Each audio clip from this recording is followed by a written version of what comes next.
red? All red. Yeah. All right. So we will lay out a lot of the things, but perhaps not all of them. I am Kris Vanderwater, for those of you who don't know me. I am a CTools co-maintainer. I have done a lot of Drupal 8 contribution over the last few years. Really, I've spent a lot of time specializing in page layout stuff, so what we're talking about today is something I care about very much.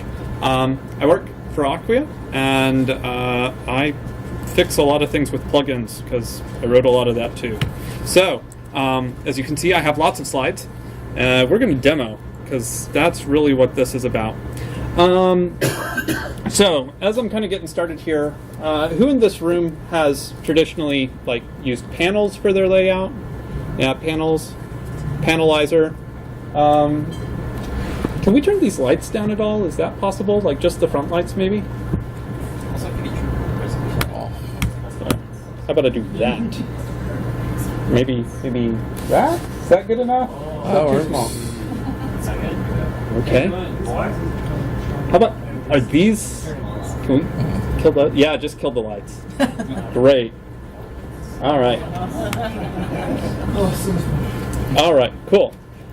So, I'll talk a little bit about setup as I go here, but just by a quick show of hands, panels people, yeah, some display suite people, more of those, okay. Panelizer at all? Yeah, okay. Other solutions? Yeah. Context. No, not going to say that word in that context. So, we're going to talk about, I have two patches applied. This is Drupal 8.5 as of yesterday. I have two patches applied to it. Both are RTBC'd right now, I think. And so one of them is likely to happen in the next few days, and the other is going to require a few more people kind of looking at it and nodding their head and saying, yeah, that's experimental module level stuff. So what you'll be seeing today is kind of our proposal for an initial experimental module. At the end of this, I'll walk you through a bit of what's missing and what we want to do next and what we would like to ship with 8.5. So I'm going to go look at content types first. Content types, this is just vanilla Drupal, so I have an article and I have a basic page. And if I come into manage display on this stuff, you'll see I have a little check mark down here that allows me to let each content item have its layout customized. So every article node, or not article, but page node in this example, I can customize how its layout is rendered, okay? There are a few missing pieces in all of this, and I'll be super honest about those as we kind of run into them. We have plans for all of it, so let's go and actually make a new page.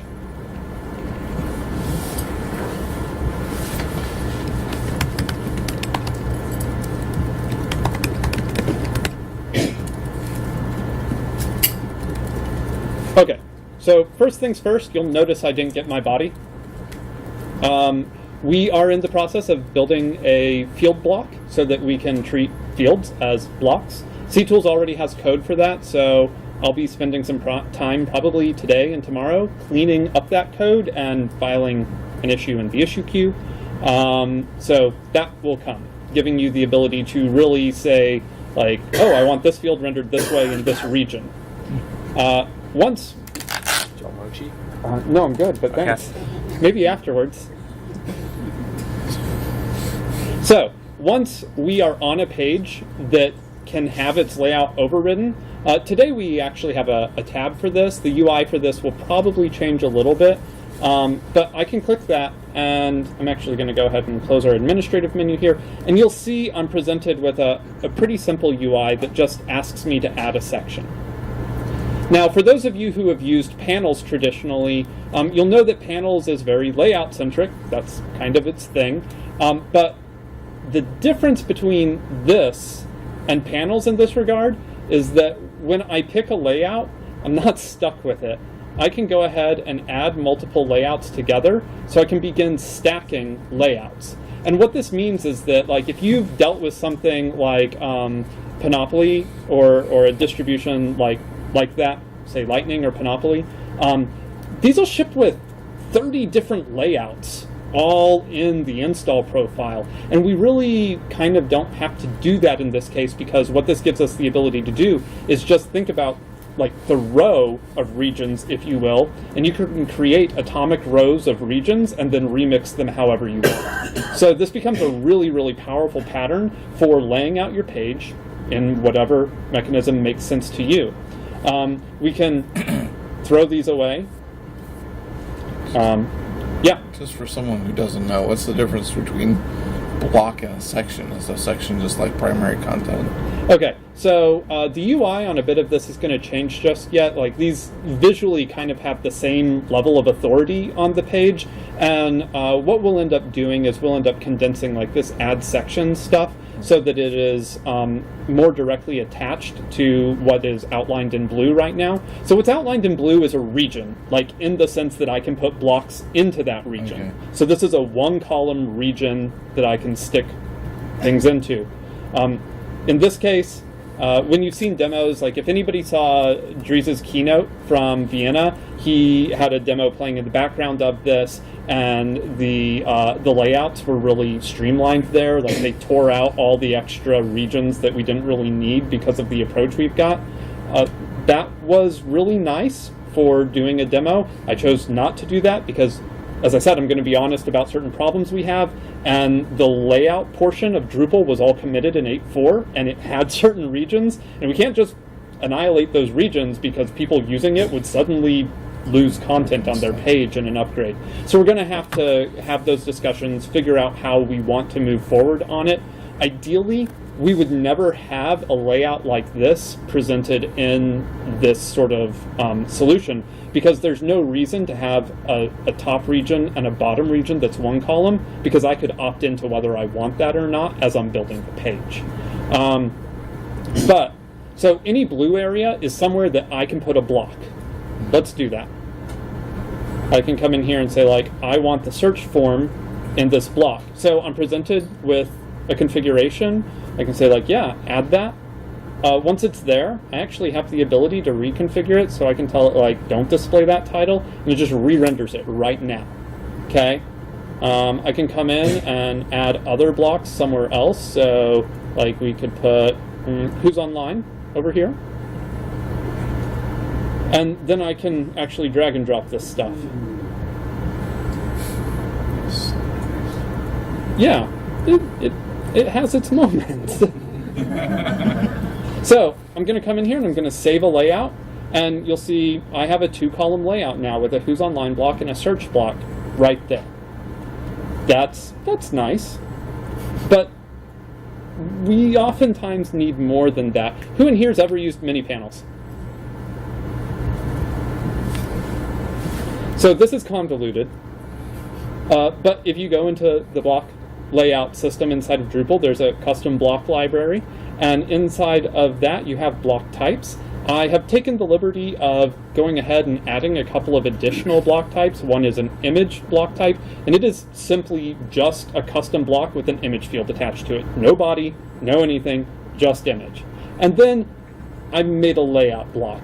So let's look at that. I'll manage display on it, and you'll see I told it I wanted to allow it to have custom blocks to custom layout each of these blocks. So what that means is that, coming back into our library, I already have a layout block in here, right?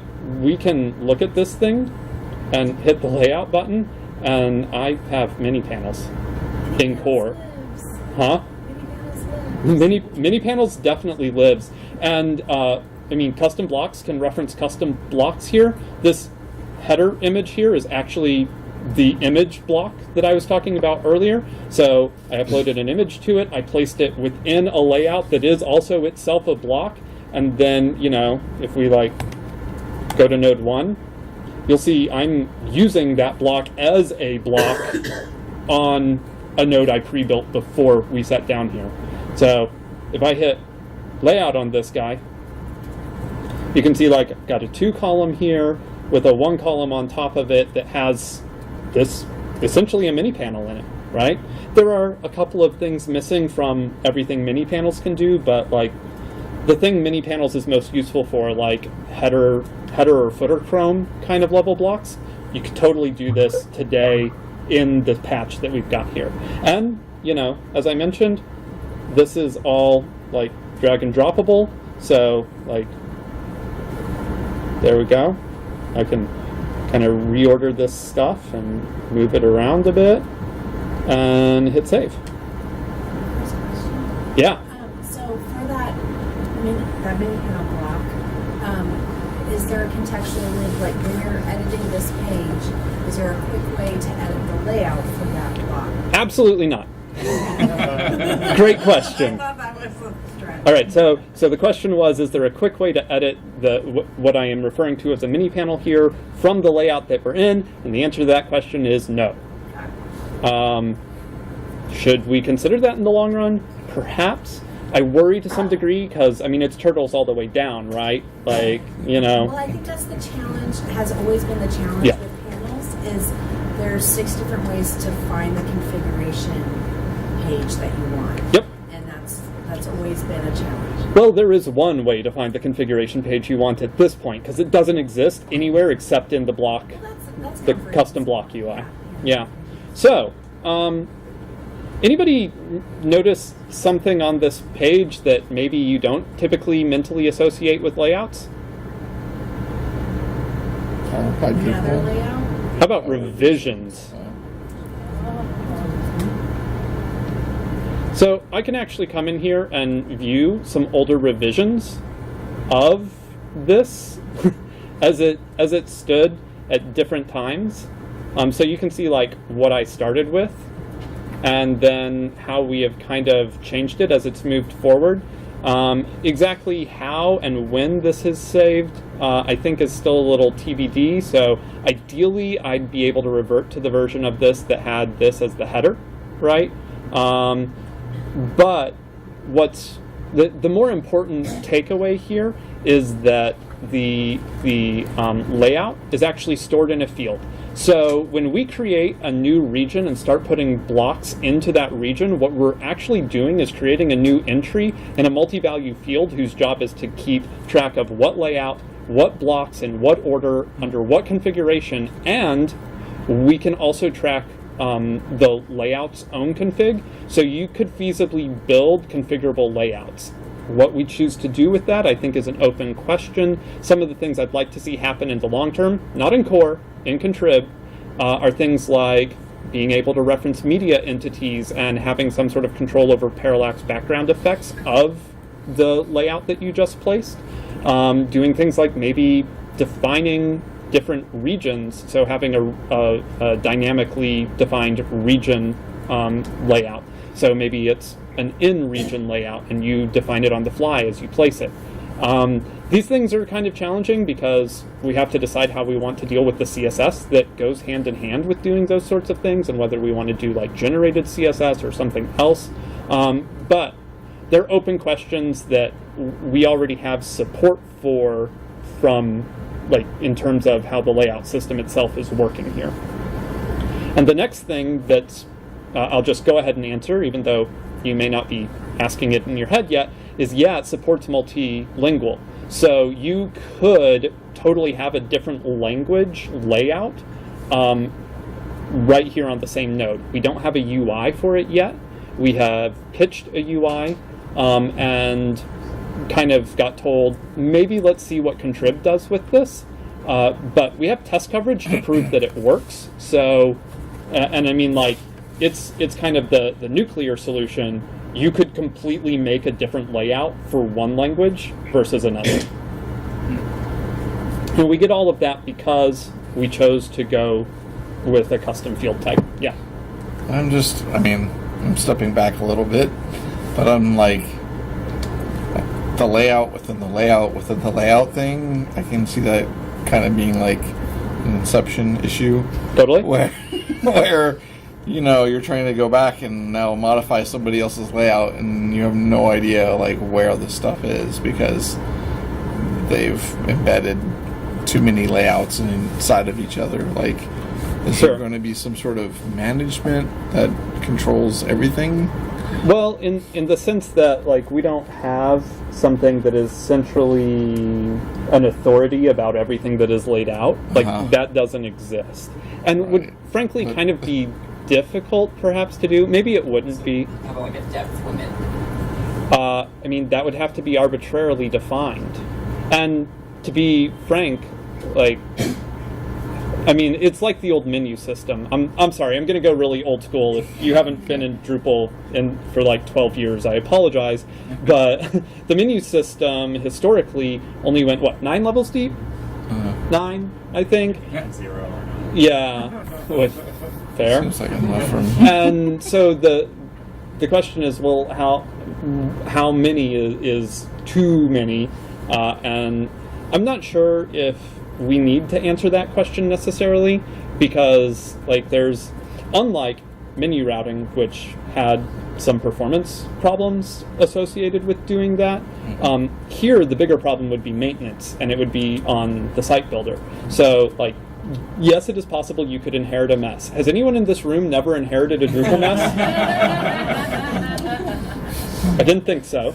So at least you'll know what modules controlled the layout of the site, hopefully, right? Because ideally, we're providing a solution that everybody can get on board with, which I think leads to the next topic of, like, what are we missing?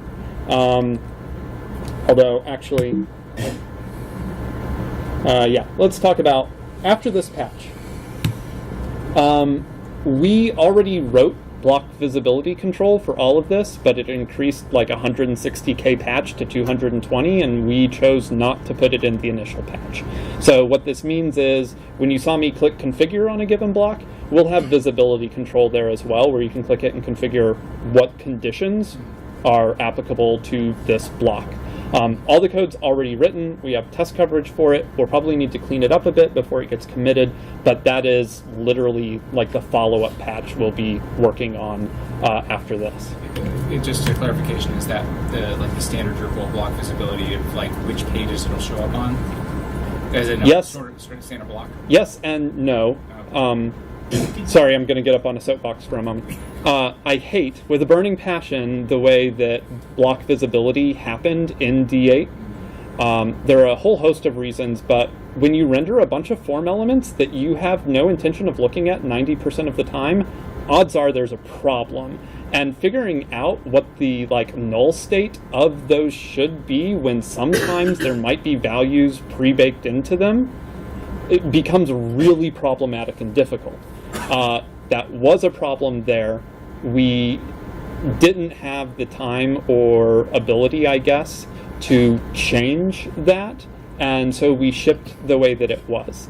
And with us getting the opportunity to kind of rethink how blocks are placed, the solution we're shipping in this case will be much more in line with what you've probably seen in panels-based solutions in Drupal 7. Gotcha. Okay. So it'll be like, we have a condition system that's already in core, has been since 8.0 shipped, and you will have the ability to choose which conditions you want to use. Could you use the request path one? Yes, you could. Would it make sense for overriding a node? Probably not. So you might find other conditions that are more valuable there, maybe like user role or something along those lines. Yeah. If I understand this all correctly, this incredibly flexible block layout capability, this is going to be something that's going to actually be built into core? This is like a It'll be an experimental module into core in 8.5 if we get everything done the way we want to. Okay, so that leads me to my more important question. So let's say you're building out your site and you love this idea, and like you want to be able to give your content creators some ability to create some sort of layout, but you need to have enough control that they're never going to be able to put anything over in this one region because that's proprietary to, say, your sidebar menus or whatever. Mm-hmm. Would you be able to, as the front end developer, be able to have that kind of control of your regions? We've had these discussions, so I'll repeat the question. The question basically is, can I lock a region out for particular roles? And the answer to that is no, not with what we're shipping right now. Could it be done? Probably yes, and we've certainly had the discussion about it. I could see that being a configurability option on layouts, as I mentioned earlier, but it seems kind of maybe a strange use case for it. Odds are we should have a discussion about what an API for that even looks like. But most of the tools that you have available to you can't do that. Drupal 7 Panelizer has some capabilities for doing those sorts of things, but it's very esoteric and very buried. So you have to know where it is and how to even get at it before you would have stuff like that. And that includes things like limiting what blocks they could place or limiting what layouts they could use. And Drupal 8 actually kind of has a problem around plugin filtering in the first place, which is a topic of much discussion amongst the plugin maintainers. So I would just say we're aware and would like to have a solution for that, but likely not in 8.5. Also, like, as we saw in your demo, like, you're just affecting this content block. So you have the other, you're not overwriting the full page, so conceivably, through even just training, you know, Sure. it's like you have control over the layout of a page, like a page content type. Right. You don't go into block layouts and move things around. Yeah, so as I said, like, saying all the things may have been overselling it slightly. It is a lot of the things, but we haven't taken over the page Chrome, if you will. And, like, Drupal's block layout system is really about the page Chrome. It's like, what blocks do you want in your header region? What blocks do you want in your content region? And yes, we give you the ability to turn those on and off via visibility controls, but ostensibly, you wouldn't have a block layout page that has 100+ blocks placed in it with all sorts of visibility controls on it, because that's really hard to maintain. What we would prefer to see is something along the lines of having like defaults for different types of content and different view modes. So, you know, I mean, you can take some time and look at a more complicated website like Drupal.org and spend time saying, well, like, I know Drupal.org has a couple hundred blocks actually placed in it. What would it look like if we were to move that to this paradigm? And I'm proposing this exclusively as a thought experiment, not a literal one.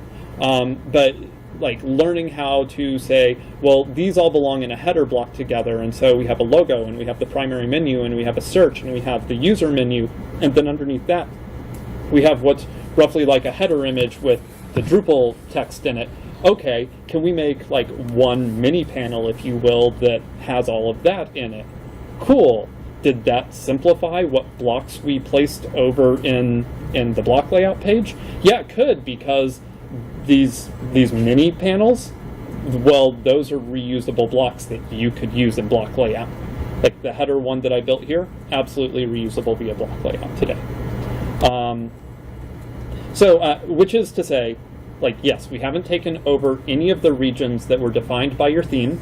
I think in the long term, we might, like, having solutions like this in our back pocket might encourage us to move to fewer theme regions, which I consider a net good. But your mileage might vary.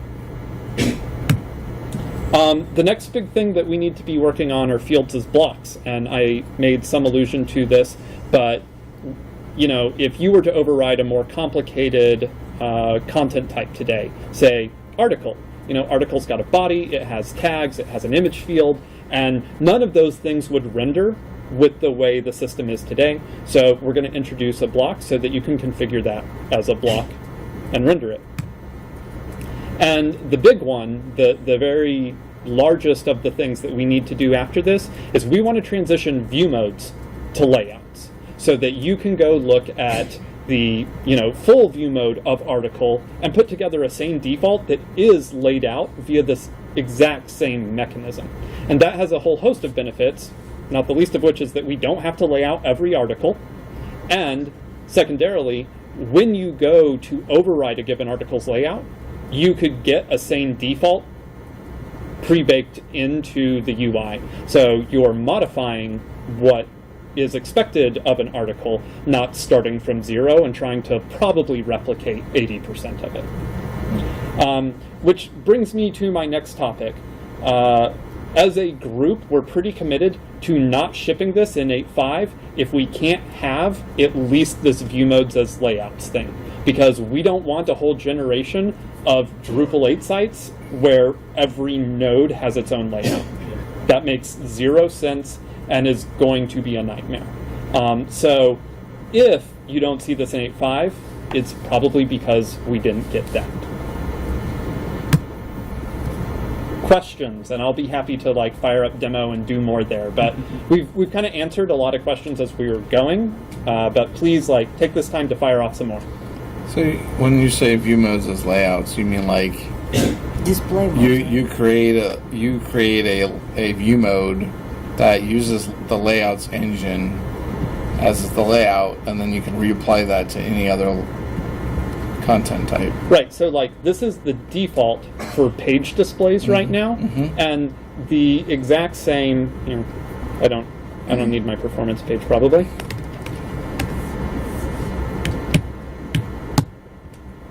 That's not what I meant. But this exact same page here, Right. I would like, having all sorts of tab issues. I would like a UI that looks very much like this, one which I can add sections or I can add blocks to exist right here. I don't want body and links here. I want, when you visit this page for the first time, for it to be a one column with body and links blocks sitting in it. Right? I see. That's the default. So by default, you get a one column where these render in a particular order. That is no different visually than what we do in core today. It's just you could hit like, add section. I need a 2 column underneath that. Let's And move links here. it's a normalization of the API, so it's all using Exactly. the same. That would rock. It would make things a whole lot nicer in terms of how we interact with the different types of content we might generate. And as I said, this works for any fieldable entity. So if I come into like, well, that's actually not what I meant. Let's go into account settings, right? If I come into manage display, I can turn this on for users. Each user could have their own layout. We probably don't want that, but you could. I heard someone whisper taxonomy. You better believe that I can come into taxonomy and say, I want to lay out every single tag individually. So like you think of this in terms of like a faceted search sort of utility, and the fact that we use taxonomy terms with this a lot. Taxonomy terms start doing like double duty as landing pages for searching the things underneath them, and you want to do custom layouts for this.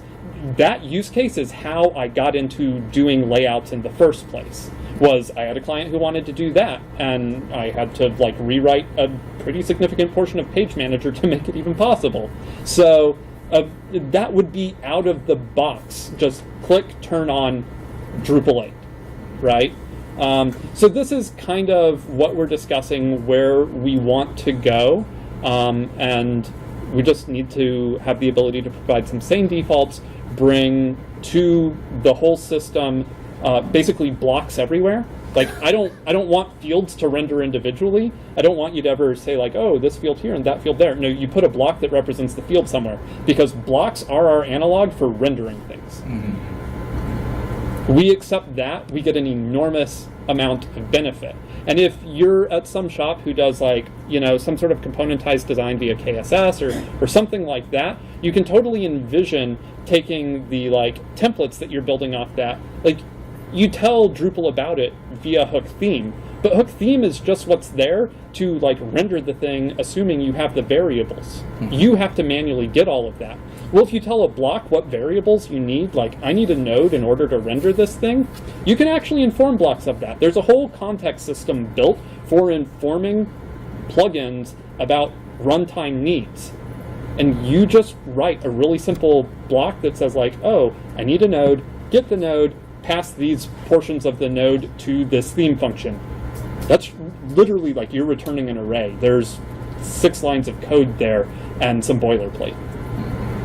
And that becomes really powerful because now, instead of your designers having to worry about the pages they're building, they're worrying about the components that get placed on the page. Which is why I said, like, moving away from these themes that have a large number of regions and really just maybe you have 3 regions. Maybe you have a header, content, and footer region, and the content area we can really build dynamically and do some cool stuff with. Anyways, I think my time is technically up, but we're the last session of the day, so we can stay and ask questions for a while. That's what I got. So questions, if you've got more. Yeah? Yeah, you could. So that really gets into a question of like the layout API itself, which, by the way, was part of 8.4. So you have that. Or maybe it was part of 8.3, That's actually. one question I had is like, what do we have already? That's not already. Sure. I'm going to open up PHP Storm, and I'm not going to make that a whole lot bigger, so... Yeah. What the heck? Wrong answer. So, who in here has actually worked with the layout system in Drupal 8 core at all? Anyone? Like one person? Okay. Well, who in here has worked with the layout system in contrib for D8? Anyone? Like a handful more of people? Okay, well, we basically took what we built in contrib and committed it to D8. It got quite a bit of cleanup, but it's roughly the same API in many ways. So if you've ever worked with building a custom layout in Drupal 7, this is going to look pretty familiar. I mean, we have a twig template that represents the layout. So, you asked how many regions can you have? Well, you're writing raw HTML and informing the system of what regions you have. So, sky's the limit, man. Go nuts. But when it comes to like the paradigm we're trying to give people here, I would really encourage you to think in a row. If there are regions who like infringe on each other's row space, make that one row. If not, make it a new layout.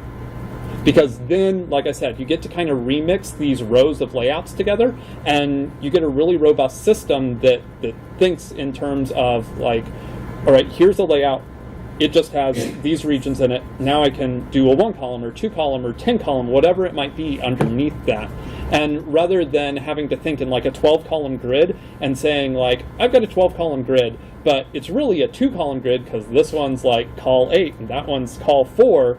No, you don't have to do that anymore. Build what you intend to use and move on with life. Frameworks are great. I love them. I spent a long time defending 960 back in the day. Whatever. Doesn't matter today. Do your thing. So, does that answer your question? Sure. Next. Yeah? Are there any problems foreseen with, I'm talking about the revisions, so layout revisions, and then what if the content that you're placing also have revisions? I had this like post-traumatic stress from like 5 years ago with Panelizer, field collections, and revisions, and I still have like nightmares. Well, you and I can compare notes on awful revision traumas because I have some horror stories to tell. But it's a great question. So to repeat the question, what about content you place also having revisions? So like great example is custom blocks. And I have like a counter question. What if your client decides to use custom blocks for everything? Right? Like I have my job at Acquia is often to look at the things which are not working. And so a client was brought to my attention in the last like week or two that had somewhere on the order of like 2,300 custom blocks on it. No. They didn't know what it meant. No, they just used it for every single piece of content. And this is actually a really interesting use case. Is it one that we all gasp at? Yes. Would you gasp if it didn't ever show up in the block placement UI? Like if you never saw those 2,300, if you just created it and it went into the ether and it rendered when it should, but you never had to deal with it again, would it be a problem? So So this is so bring that back around to revisioning. Do you want to custom revision some other entity when you actually care about the workflow of this node? Odds are, no, you don't. Odds are you don't want your node tracking what revision of this block or this paragraph or this field collection you're actually referencing. You just want it to render this thing right here, right now. So, yes, I have that trauma as well. And we have been working on a solution in CTools for a little bit. In fact, it predates everything that I demoed today. But it couldn't quite work the bugs out of it, so we shelved it and did this because we felt like it was more important. But that effort is basically around a thing that we have kind of referred to as shadow entities. And shadow entities is, it's... Mysterious. Yes, it is mysterious. It's a addition to the entity API we've been working on where you can essentially say, like, I have a new entity type and it's a shadow entity of that. Now, any new bundles that get applied to that are shadow entity gets. So let's use custom blocks as the example, because it was pretty much the reason we built this, is we had shadow entities of custom blocks. So every new bundle that got added to custom blocks, our shadow entity got. And what we did on it is, if you call save on this entity, it does nothing. Not a thing. No database, anything happens ever. But if you call get config against it, it grabs all the values out of the entity, serializes them as an array, and spits it back out to you as config would be, because I can turn around and pass that back in to an entity and it works. I also want to recognize that all the words coming out of my mouth right now are awful. Okay? Especially for a beginning talk. And I'm fully cognizant of that. Well, we're in the question and answer section now, so this is like you know, the ESRB can't rate an online experience, and this is that. But what that gives us the ability to do is, when you create one of these shadow blocks and save it into the layout, you get the entity's config as the block's config, and it's now you can change that as many times as you want, and each new revision that instantiates on the node, it tracks a different blob of data for that block every time I change it. So I could have 100 of those blocks on the page, and it won't matter because those blocks never ended up in the custom block library. They didn't pollute my block UI, and all their revisions were tracked identically to the node itself. Every time I made changes, they updated into the field. The field is revisionable. The data in the field changed. I get to track it all, and I don't have to worry about some different revision ID on that one entity. Because that's a problem, like things being out of sync. All the time. Yes, like I said, I have this trauma too. It's awful. And like, you look at paragraphs, and paragraphs clearly has this trauma too, but they chose to work really hard at tracking the revision ID all the time. And this leads to like its own difficulties, but you know, it's a good solution for what they're attempting to do, but it's just yet more recognition that it is a problem, right? So, did that answer your question? Yeah. No, I just don't understand kind of what the thought is. We're building another API for it. I would love to get it into right. Yeah, I'd love to get it into core, but the odds of us convincing core that that's good are mediocre at best.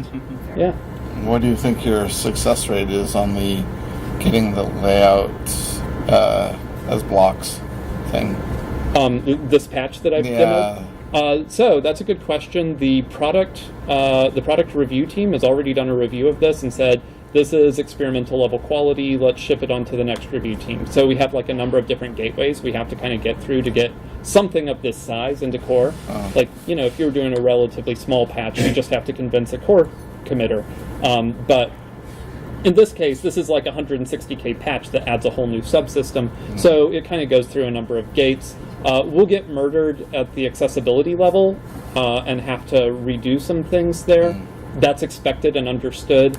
I expect at this point that we're probably going to get good sign-off overall from those people, except for accessibility. But time will tell. The product management review of it went very well. There's actually a link to that on the issue. They video those and they record them and put them up for other people to watch.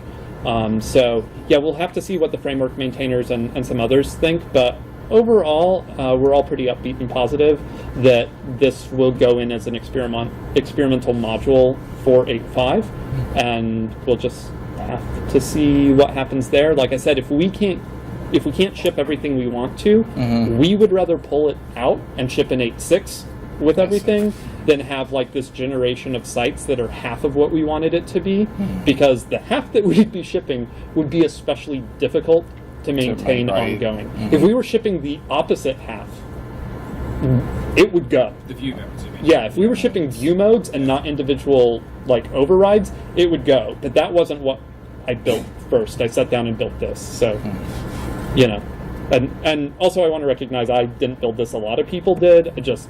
I sat down at Baltimore, and that was kind of the beginning of this code, and it went this direction. So, other questions? And for beginners, an experimental module basically means that if it doesn't work, it can be pulled out. No. What is an experimental? What experimental means is kind of nuanced, and even I might get it wrong, but I'll give you the basic idea. Experimental means it works as best as we can tell. It wouldn't get shipped in a version of Drupal if it didn't work. So if they get to let's say they start tagging betas. At betas, they're going to look at all of the experimental modules that they have committed in this version, and if the experimental module isn't at least what they feel like is beta stability, it's gone. What they're going to do is they will create a new branch of Drupal, so let's say 8.6 in this case. All of that experimental code will still be there, and then they will delete it from 8.5. So our effort would just move to 8.6 and keep moving along, and you would never see it. You'd never be the wiser unless you started digging through Git commits. If it gets rejected, would it become just a contrib module? If it were to be rejected, the Panelizer team would take all this code, drop it into Panelizer, and write an upgrade path. I see.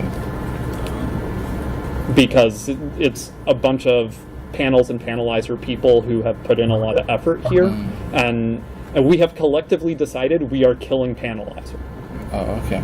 So this is, I mean, it's better than Panelizer in almost every way once we've got all the features we want there. But yeah, I mean, this is functionally Panelizer. I can't speak for the Display Suite team, but the overlap between Display Suite and Panelizer is pretty significant on that view modes front we were talking about earlier.